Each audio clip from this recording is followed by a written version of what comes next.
Que pasa en Londres cando viñeses aquí a vivir? Pois vin hai casi 4 meses, cheguei en setembro, vin a facer un máster, estou aquí estudiando un máster de música para cine, porque levo tempo compoñendo para cortos e así, e vin a facer aquí un máster precisamente deso. Estou moi volando porque aprendo moito, estou estudiando moito e traballando moito. Que faz no traballo? Pois no meu traballo teño que recibo vídeos como os que vimos agora, vídeos en música, e teño que intentar facer a música que o director quere.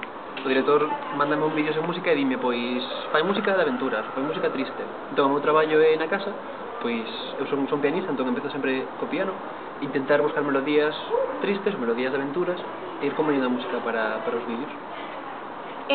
Por que se empeceu a poner música nas películas mudas en branco e negro?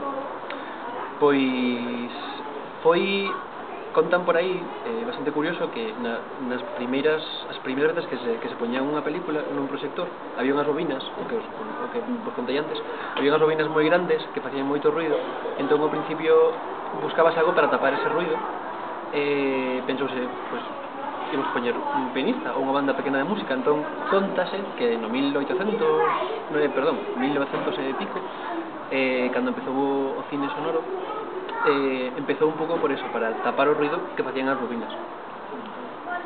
Pois moitas grazas. A vos? Ha sido moi interesante. Moitas grazas.